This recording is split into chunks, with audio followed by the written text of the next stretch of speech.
Should nutrition be a fundamental part of healthcare? Do GPs really know enough about it? And do the general public have enough access to nutritional advice? Hi everyone, I'm Matt Eastland. And I'm Lukxmi Balthasan, and this is what we're discussing today on the Food Fight podcast. We're from EIT Food, Europe's leading food innovation community working hard to make the food system more healthy, sustainable and trusted. And thanks to our soon-to-be-released online course on nutrition for health and sustainability, this episode will explore whether doctors receive enough training and education around nutrition and the challenges and opportunities to making nutrition a more fundamental part of our healthcare. For this conversation, we're joined by two health specialists. First, Margherita Ronco. Margherita studied medicine in Turin, and after university, she's then trained for 3 years to become a GP. She's been working as a GP for a couple of years and has recently opened her own practice. Thank you for joining us today, Margherita. Hi, everybody. Thank you. We're also joined today by registered nutritionist Hannah Baugh.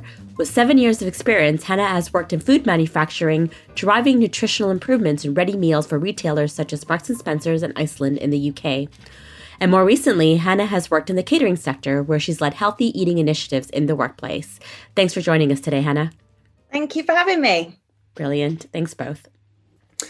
So the online course we're soon to be launching is aiming to help medical students receive knowledge around nutrition. And I guess, why is this important? Well, we've all been to the GP quite a few times, I'm assuming, in our lives. But personally, I've never actually gone to GP and been given any kind of nutritional advice. In fact, I think the only time that's happened is when I myself sought out a nutritionist.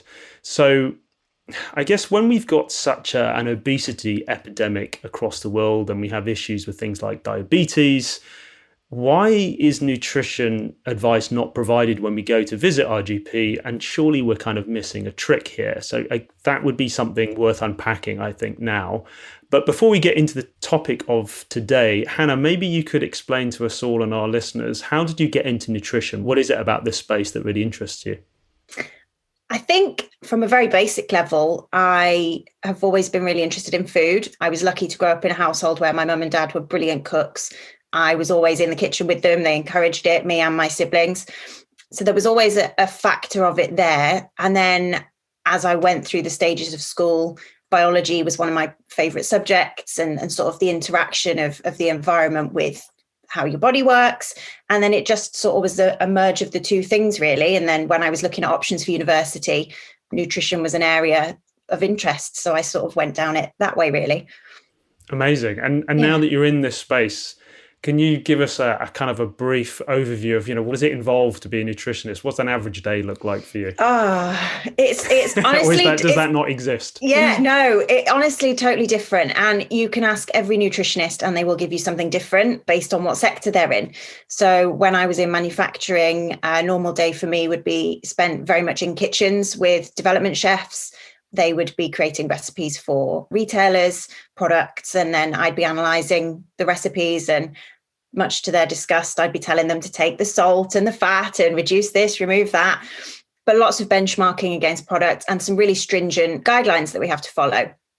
Whereas in catering, it's a bit more back of house. So there's menu development to align with, again, lots of government legislation, restrictions in terms of what we can feed children in schools, and also the fun stuff. So I do sort of workplace initiatives. So again, with the chefs, we invite colleagues into development kitchens and work on cookery skills or kitchen confidence, that sort of thing. Or it could be private client based. So as of the past year, it's all been online. But yeah, having chats, just quite informal conversations with people to find out about their health and what their lifestyle goals are, and then working on programs and support plans for them. So yeah, really varied, but it's fab in that sense. Amazing. Love that. Yeah, it does sound super varied. And are you connected in at any point into the kind of the GP space and with doctors and the healthcare system? Does that work at all for you? I don't often link with, well, actually, that's not true. I was about to say I don't often link. I do some work in terms of workplace wellbeing in the healthcare settings that we have, but that's very much for the staff at hospitals rather than patients. I sort of leave patient feeding to the dietitians who are considerably more qualified to do so. However, I have worked with private clients who, one in particular springs to mind, was diagnosed with type 1 diabetes quite late in life, Right. And is a very active individual, fitness instructor. So she was really struggling with hypos and hypers.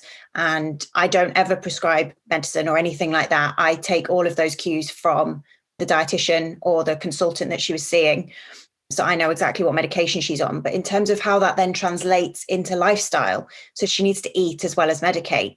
And that's the bit she was struggling with. And she personally felt she didn't have the support there for that. So that's where I come in and providing recipes and meal times. And if you're having a hypo, eat this. If you're about to do some exercise, you need to consider what you're about to eat. And those sorts of conversations to translate, I guess, the science into user-friendly information.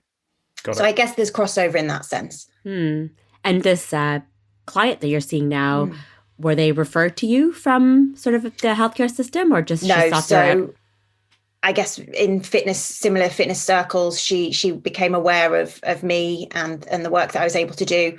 There is sort of a link really, because I work with children in schools for menus that are bespoke to their requirements, which in some cases includes diabetic children. So they can't always eat certain things, or they need their carb counted meals. So I provide all of that information. So I think just from general conversation and finding out the areas that I work in, she then approached me and she said, would you be willing to take on a new client of an adult scenario? And so that's how we ended up working together. Thanks for that, Hannah. And coming to you, Margherita. So you are obviously trained for multiple years to become a GP. And during that time, you probably received the fundamentals of biology and anatomy, but how does nutritional training and food fit into your training program as a GP? Actually, there was any program about nutrition. When you learn biochemistry, you have to learn about nutrients and the chemical reaction. But then they're all things you just forget 2 days after the exam. But nutrition as lifestyle, as diets and so on are not really part of any program, nor during university, nor during the GP training. Oh, right. That's really interesting. Now that you're practicing, in your opinion, do you think that would have been valuable information to have had? Yes, because as you start working, you realize that you actually lack some skills. And it's true for nutrition, and it's true for many other things. Here in Italy, we have a very theoretical education, which is not very practical. And as you start to do the job, you understand that you need to learn something by yourself. And so now looking back at your education, do you think nutritional training is something that medical students should be receiving? Yes, of course. Should be very important. Should be, something more organized, let's say so. And I guess, is there anything specific now when you're interacting with your patients? Like, what advice do you think you would be able to give them? Or would you rather just refer them to a dietitian or nutrition like Hannah? Well, in my everyday practice, I always giving nutritional advices. And as you analyze blood exams, you need to tell them something about glycemia or high fats in the blood. I'm always acting like a dietitian. If there's something that's too much for me, I just send them over to a more specialized doctor, basically. So do you think then that the two areas of sort of, let's say, kind of conventional medicine and nutrition, are they complementary then? And should they be complementary? Yes, especially for a GP, because one of the main points of a GP is to modify and to correct people's lifestyle. As you tell them they should not smoking, you have to teach them how to eat, because many people think that potatoes and peas are vegetables. So when you start from this conviction, you have to start from the basis.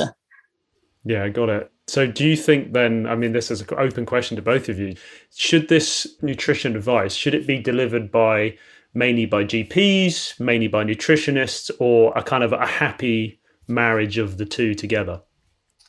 I think it's ethical that the advices come from the GP at the first time, because here in Italy, we don't really have this idea of connecting the things on territory and hospital. We are like two separate things, especially in this period with COVID and so on. Hospitals just closed. So many people came to us and all the metabolic problems like diabetes, like problems with cholesterol and so on, just get bigger and bigger and bigger. So you become the first help the person comes across. Got it. And Hannah, do you agree? Do you think that GP should be the first point of contact and then kind of get referred on? Absolutely, because there's certain things as a nutritionist that I can't and other nutritionists shouldn't be doing. So things like diabetes, for an example, we shouldn't be prescribing medication in terms of insulin calculations. That should remain with a dietitian or a GP. That is their area of expertise.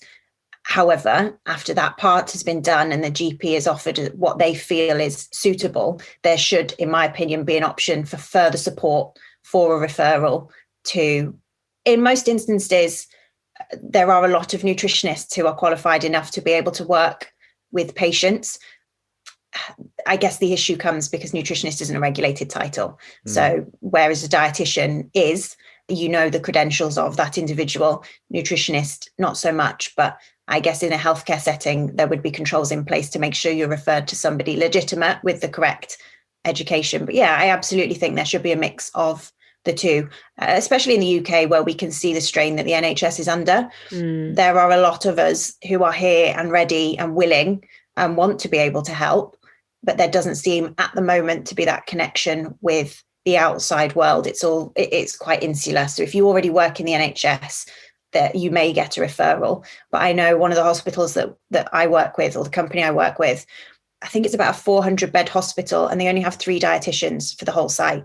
Wow. So they have patients to look after, and they're outnumbered. So especially with COVID and the amount of time that people spend in hospital beds, not eating, often being tube fed.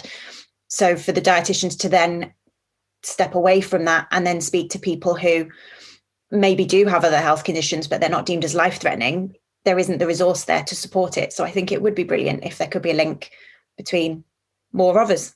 But So it sounds like with dietitians, you talk to me, I don't have a full understanding, is someone who comes in while you're a patient, while you're already in the hospital, whereas there's a potential role for nutritionists in the role of the prevention side. So even before going to a GP. So do you have any thoughts on that? Like the role that prevention has to play and the nutritionist role even before a patient steps into the healthcare system? So I think one of the things that was mentioned in the government's obesity strategy last year was encouraging GPs to prescribe cycling as a method for weight loss and managing overweight. That's great on paper, but if you perhaps don't have a bike, or you don't know how to cycle, or perhaps don't even want to cycle, it's not a viable method to support people in losing weight. And I think that GPs are under so much pressure to see so many patients. I don't know about you guys, but if you try and ring up for an appointment here, it's really difficult, really difficult. Yep. So I do think it would help general practitioners and the health services across Europe, not just the NHS, if there was a precursor where people could maybe approach a nutritionist for some support ahead of it getting to a medical situation where they require input from a medical professional. And I think that almost speaks a little bit about the knowledge. I mean, it's sort of ingrained into us, right? You have a little cough, cold, anything scratch, you go to your GP. That's your first point of call. And that might be hard to change, but what level of knowledge do you think a GP needs to know? So it's a question to both of you to be able to then say, actually, this might be something that a nutritionist might be your first port of call. So what do you think that a GP might need to know, Hannah, and also Margherita, from your point of view too, that would really help you assess, maybe I'm not the right person. Maybe this is something a nutritionist needs to deal with first. Well, to me, it depends on the disease. I mean, for example, diabetes type 1, to me, is something an endocrinologist or a dietitian should see. I'm not giving any advices. But a man of in his 60s that gets a diagnosis of diabetes type 2, maybe doesn't even need drugs. Well, I can start from diet and exercise. So it depends on the level of gravity or renal failure. I don't know. They need something more specific about proteins. I cannot count how many protein a person gets in one day. So that should be for a dietitian. And do you have a system? So I think for right now, like you said, you know at what point to send someone to endocrinologist, you know at what point to send someone to a hematologist, a specialist. But do you think you have the skill sets right now through your training to be like, okay, someone comes in, for my example, I'm always tired. If I come into my GP and say, I'm just always tired, and then, you find out that I actually eat like one meal a day and it's usually just coffee. Which is actually true, isn't it? Yeah, okay, I'll admit it. True story. But, I always think, hey, maybe I should go see my GP because I'm just chronically tired. Would you feel comfortable within sort of your training to be like, actually, maybe before I put you through the healthcare system with all the MRIs and blood tests, maybe you should have a chat to a professional nutritionist? Would that be something you would consider, or do you feel like you have the skill sets or the support of your healthcare system in Italy to be able to do that? I think it's like a philosophical question about my job. Because Sure. Once an old doctor told me that the role of a GP is to understand basically if there's something dangerous or if it is something you can face gradually, slowly. No? That's the key point of every question, every problem of people. You have to be able to do a basic starting level, let's say so, to solve the basis of the problem. Then if you see the problem gets bigger, then you need to refer to someone else. Okay. Yeah. So it's always like this. It's, respiratory problems. You can do a basic spirometry in your office. Then if you see it's okay, you stop there. Then if you see there is something wrong, you just call the pneumologist. It's the basically how our job works. Yeah. And can you, I guess, sort of bring this to life for us and, maybe bring people into your office for our listeners? So when, you're obviously seeing patients all the time, maybe now a bit more virtually, can you give us some examples of like patients' questions with regards to nutrition, if they even ask, and how maybe you see that has evolved, since you've started, if you're able to offer that?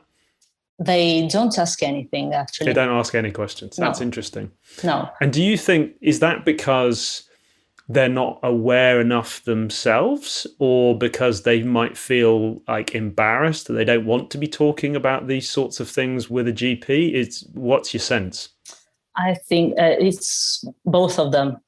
Right. Then it depends on the person, because if you have, for example, an obese, I had some times ago, a guy of 24 years old, whose BMI was 42.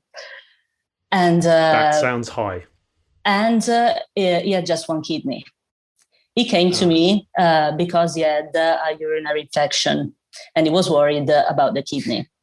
Then I solved the problem of the kidney. Then I looked at him and I said, you realize you weigh too much with just one kidney? And it was like it wasn't his problem. I don't know how to explain it. It wasn't even aware, or maybe he didn't want to face it. I don't know. And then I made all the speech and I sent him to the biggest hospital here in Turin, where they have the obesity center. But he didn't come for nutritional advices. So it wasn't his main problem. Yeah, thank you, Margherita. Hannah, I could see you wanted to add something. Yeah, so it's a really, really interesting point. There's a study just been released about the impact of COVID on school food in secondary schools in particular, what the provision is. Obviously, it's changed a lot because they've got to shorten lunch breaks, they've got to keep the bubbles, all of that sort of thing. But one of the quite, I guess, opposite ends of the scale, really, there was a noticeable increase in junk food being sold because it's quick, it's grab and go, it's easy. But also there is still very much a perception that healthy eating is uncool. And there is still a perception amongst younger generations. So I think you just mentioned then that your patient was 24 years old. There's still very much a culture of, I'm invincible, like food, it doesn't matter what I eat, it'll be fine. And that's a really hard attitude to combat. And I think I've also encountered, we've got so used to having quick fixes for things. So if someone can have a drug that does what they need to do, they want to take that. They don't want to go to the gym and they want to eat burgers. There's nothing wrong with eating burgers, but they want a high fat, high sugar diet because that's what they enjoy. rather than the effort that goes into healthy eating. There is still very much, I can't obviously comment for the rest of Europe, but the way I've seen it in the UK, there is still very much that approach to health. That's interesting, because it seems like there's a weird conflict here that, I mean, again, my assumption is, and it would be, please challenge me on this, that the awareness of things like obesity and like making healthier choices is increasing, at least, in the media, on the social. So it seems like it's more out there and people should be able to sort of digest that. And yet, maybe particularly for young people, they also don't necessarily care at this stage of their life. I mean, how do you overcome that? Yeah, it's a really interesting conversation, and one I don't have the answer to. But there is a lot of feedback and research that shows people are sick of having health rammed down their throats. Right. You can go online to probably they're not most scientific, but they're very well read, Daily Mail or The Sun. And there is something food related every single day, whether it's related to a fad diet or a latest, don't eat this because it'll give you cancer. People are so confused. The word healthy is now something that people switch off to. And marketers have also jumped on that because they don't use the word healthy anymore. They talk about wholesome or nutritious or delicious, or they're trying to use positive words because there is such a dislike for things like healthy out there. And I think it's really interesting because there absolutely is an increase in awareness, especially with sustainability being such a target. We have absolutely seen, especially through lockdown, an increase in people supporting local businesses, becoming more aware of where their food is coming from. Possibly Italy are already ahead of us with that. I think there is a difference in culture across Europe versus over in the UK. But on the flip side, we have highest levels of food poverty in the UK that we've had for a very long time. And levels of obesity do differ within different ethnic groups. Unfortunately, it is a sad fact. There does need to be more support for the different groups, and how the Eat Well guide, for example, how that translates to different cultural eating. Because at the moment, it is a very white British guide. So it doesn't often translate to those groups that need the information the most. So I think there is a big disconnect, as you've said. It's about linking the two in an affordable and attainable manner, I think, which is not easy. Yeah. No. I think your point about that word healthy almost having a negative connotation, Hannah, is really interesting. So Margherita, what's your take on that? Do you find that, your patients are coming to you because they feel unwell? They have a specific, they expect a diagnosis, a referral, or a prescription from you. Is your impression very similar to what Hannah said? Do you feel like if you start to talk health, that they might have kind of switch off from the advice you're trying to give them? Not really, actually. So I think people come to me, they do not expect nutritional advices. They just expect me to give them drugs. Yeah. So that's the point. And so if they have, for example, high fats in blood, they expect me to give them the medicine. Yeah. And as I prescribe the medicine, I say, but you should always also be careful about your diet, because medicine would not be enough. Or maybe in 2 years, it won't be enough anymore. So, and they are kind of surprised. So it's not their expectation. Okay. But they welcome your advice. Yes. Okay. But and this is something that Matt and I were chatting when we were developing the script. And I wonder whether, like you said, Hannah, about prescribing cycling. I mean, if GPs started prescribing apples and carrots, is this what it's going to take for people to change their behavior? Like they need something, a professional to be able to tell them, just stop doing this. What do you think, Margherita? I think this kind of thing should start from the pediatrician. Okay. Because I think that working on children is kind of easier. They're more elastic than us. And sometimes children then take good habits in their families. So maybe this kind of job could be much difficult for us, but not so for a pediatrician. So that's interesting. So if we start with kids when they're young and they get more used to having that kind of advice from a pediatrician, they're going to take that into their families when they're young and maybe sort of say to their parents, we should all be eating better. That's a big plus. And B, it might just become something which is more normal for them as they get older to be able to say, I want to go and see my GP or a nutritionist to talk more about my health and my healthy the choices I need to make. I think that's really interesting. So maybe more focus needs to be put on sort of youngsters in this space. Hannah, do you agree? 100%. So I do workshops in schools. And I think the other thing that's really important that should be added is, in my opinion, cooking is a basic life skill that everybody should be able to do. And there is no consistent provision for food, cooking, nutrition, health in the UK curriculum. There are bits that form other parts of modules, but where you get geography teachers, history teachers, maths, English, in schools, you don't always have food technology teachers or even the availability of kitchen facilities. I know the secondary school I went to, they've got rid of their kitchen facilities because they didn't have a consistent teacher. So they've done away with it. It's now just another regular classroom.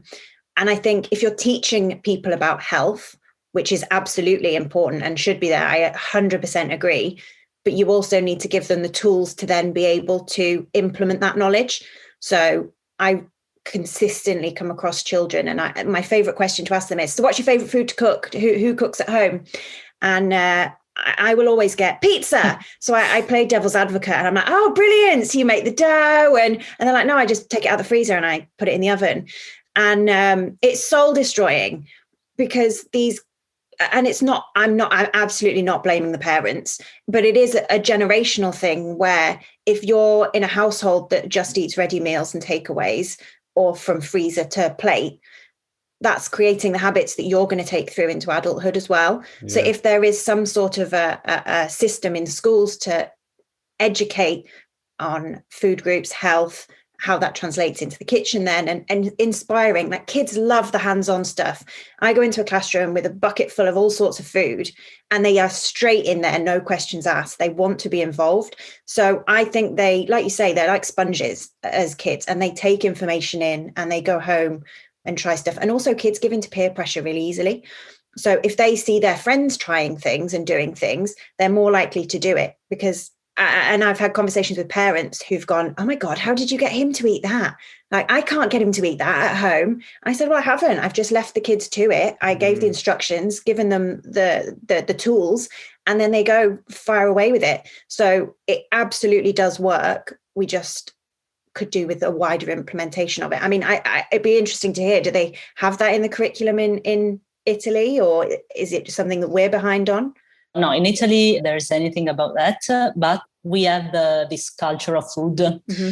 So it exists here in Italy to take things from the fridge or the freezer and just put in the oven. Mm-hmm. Okay. But still, I can't cook very well, but I know how to cook the basis, the surviving. And I think many families are like me. Then things get worse in poor neighborhood, because we see here in town, we just made a study about diabetes and heart attack. And we saw that there's a very high prevalence in certain neighborhood and a very low one in the richest neighborhood of town. Maybe habits are different between these neighborhoods. And so there should be something at school. I strongly believe in this point. Yeah, I have to admit, I totally agree. And just as a personal side note, I remember when I went to university, I mean, I was always quite into my food, but, probably could always have done better. But I to your point, Margherita, I knew how to survive, right? So I went to university. I was more than happy to cook for myself. However, I did come across some very interesting characters.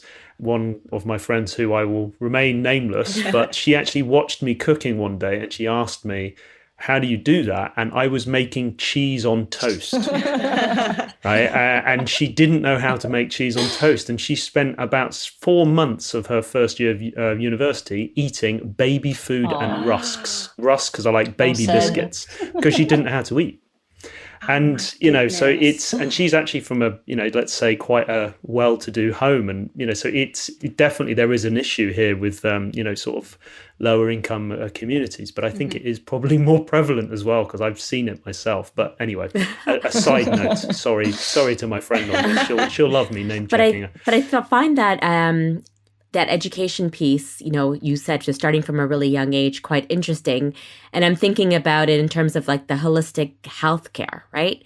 So, we said GPs are the first point of call. Like what are your thoughts? If we can rebuild the healthcare system, what would you think would be helpful to you, Margherita, in terms of you're practicing a GP, in terms of your skills training, and what support systems would you like to have in place to be able to support your patients for optimal health? Well, I think in the utopic world, I don't know, during the GP practice, which was well done, I can say, things were divided by topics and they were very practical. Okay. I think one of these courses should be focused on nutrition, for example, but in a practical way, because you have to translate the advice in something the person can do in their everyday life. It's fine to have a plan. Then you have to be, as Anna said, you have to be able to cook everything. It has to be possible, because maybe you can't buy fresh vegetables every morning. So you should be given the instruments to translate the medical thing into real life, let's say so. Mm. So practical training based in the real world rather than theory. Exactly. Exactly. Yeah, that's good. And Hannah, do you agree? Yeah, absolutely. And I think going back to one of the questions earlier, if I was approached by somebody who was saying that they were lacking in energy and feeling quite lethargic, immediately when you asked that question, I had a whole host of questions that I would immediately ask you back. So I feel like for a GP, where they are taught about like the breath tests and the blood glucose tests, there should also be a part of that where they're taught about the questions that a nutritionist would ask, in a sense of, so do you eat meat? Because there could be a B12 deficiency there. Obviously, you do the blood tests to review iron levels, but also dietary. What are you eating in terms of, if you are vegetarian, are you getting your iron-based pulses and things in there? Are you staying hydrated? That's a huge one, a really simple, easy one for lethargy. So I feel like there should be that sort of training where not only a GP is taught about the medication and the clinical ways to address something, but also the really simple dietary questions that could also lead to simple solutions in those situations. And it's also funny because when you ask a patient how much he drinks, he says, enough. Okay, enough. Enough is what? Okay, when I'm thirsty. Okay, then 1 bottle, 2 bottles. How many? Half a liter. Okay, and you understand it's not enough. So also their idea of enough is always something funny. And let's be honest, whatever you do actually drink, you then take off at least 30%, yes, right? Exactly. You're never going to truly admit. Yes.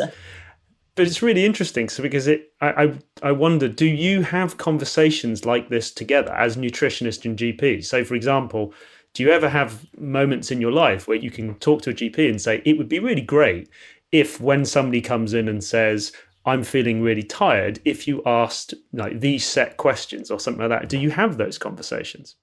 Not me personally in the sector that I'm in, only because I don't have regular contact with GPs. Yeah.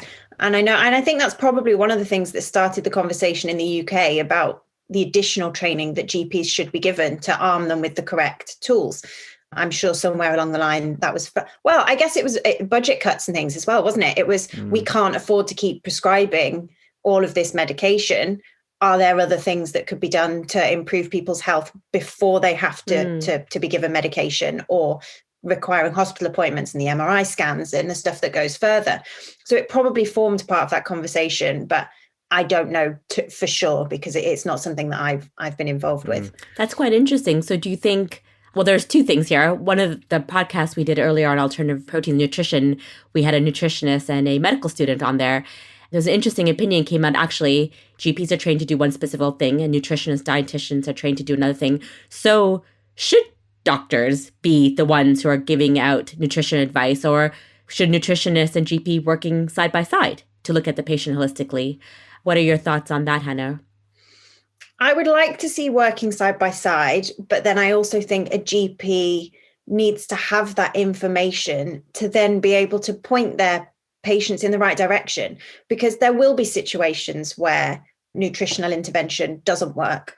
You will still need that clinical support. So I absolutely think that GPs should have that information, but I also appreciate they have to hold a lot of information. So in terms of doing everything, they should have that in their portfolio, if you will, but then have access to other specialists that they can then refer on to, because it, like we've said already, people are specialized in different areas. We should be able to access the different support systems that are there. Do you agree, Margherita? I agree. Yes. I think the ideal office is an office when there is a GP, a nutritionist, a psychologist, and something else. Wow. Does that exist? Is that no? Is that where? No, not here, at least. I don't know in other countries, but that would be great. So, what steps do we take then to get closer to that place where at least GPs and nutritionists and dietitians are working closer together? What needs to happen in order for that? Is it just a question of money? Does it go broader than that? I don't know. I mean, how would you like to work closer together, I guess, is my question. Oh, well, it might be easy from a certain point of view, because if you have a big office with many rooms, it's something you can fix. I mean, it's something you can organize. You have a friend who's nutritionist, you tell him, okay, come and work with me. No. I think that making it bigger, so I don't know the highest levels, I mean, ASLA and Region and everything that's over me are able to organize such a thing, honestly. Okay. Yeah, I think it comes down to funding, ultimately. We are all there and available and ready. And I think purely from my own background, you look at an athlete, they have a multidisciplinary team around them. So they have a coach, they will have strength and conditioning, they will have a physiologist, nutritionist, physiotherapist. They will have a whole team of people around them, but that costs a lot of money, and they have all sorts of input to be able to pay for that. So, and also GPs and doctors and nurses and consultants have stated anecdotally many times in the UK that they don't have time to be able to dedicate so much support to each individual. So again, you either need to put the money in to pay for more resource at a very basic level of just providing enough GPs for what's needed. And then the next step is to try and bring in the multidisciplinary approach to be able to support people across all areas. Exactly. I mean, for example, if I want a nurse to work with me, I have to pay her. So the sanitary system won't pay them. Right. That's a problem. I can't pay everybody.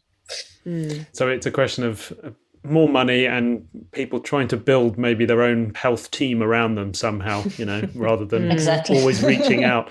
That's super interesting and a really nice place actually to start wrapping up. So just want to say it's been a real pleasure talking about this. It's a very complex topic, and we admittedly we're all a little bit worried about going into it because you could just go all over the place, but it's been really fascinating listening to your opinions. And also from a personal point of view, I used to be very obese as a child, so I have gone through all of this myself and have never once been given advice as a child, and I don't think I ever was in a GP surgery where they actually said to me you're overweight, which maybe I should have been told. But anyway, so where would you divert people to? So what resources would you point people to as a starting place, just to say you should go here to start learning about this? What would you advise, Hannah?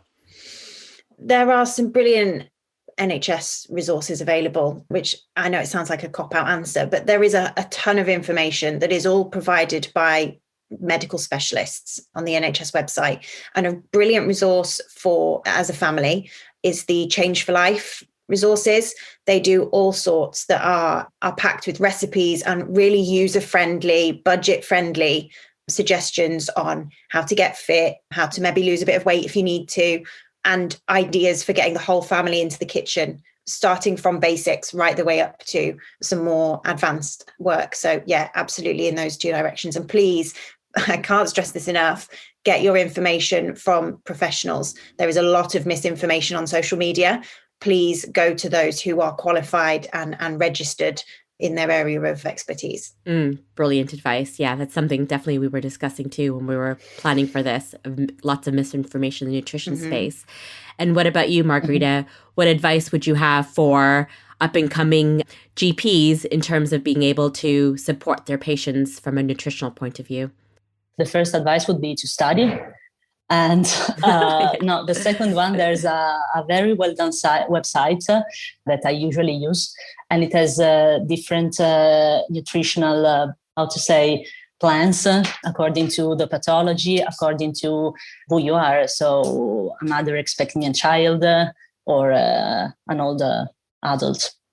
So it could be an instrument. At least you have the main points and you can use them as suggestion for your patient. Brilliant. Thank you so much for What's the website, Margherita? It's called if you want, I can email to you. It's made by Grana Padano, the cheese. Interesting. Okay. Exactly. Interesting. Yeah, they made this. It's called Educazione Nutrizionale Grana Padano, and it's very nice. There's an app for the diets, and it's well done. That's brilliant. Okay, we'll definitely look that up. Thank you very much. And just about yourselves personally, I mean, if people want to know a bit more about you and what you do, where can our listeners go for more information? Hannah? Yeah, so I'm on Instagram as Hannah Rose Nutrition.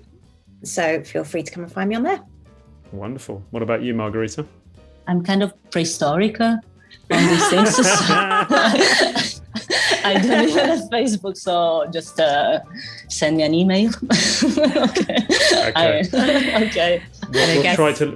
We won't send your email address out just in case you're sending it inundated. Yes. But got it. Yes. Thank you. Wonderful. All right. Well, once again, just wanted to say huge thanks for your time today. Really interesting topic. There was probably a number of areas we could have just kept going on that. So really appreciate your time. And I just wanted to say that this has been the Food Fight podcast. So as ever, if you'd like to find out more, head over to the EIT Food website at www.eitfood.eu and join the conversation via hashtag EIT Food Fight on our Twitter channel at EIT Food. And if you haven't already, please hit the follow button so you never miss an episode. That's it for now. Thanks everybody for listening.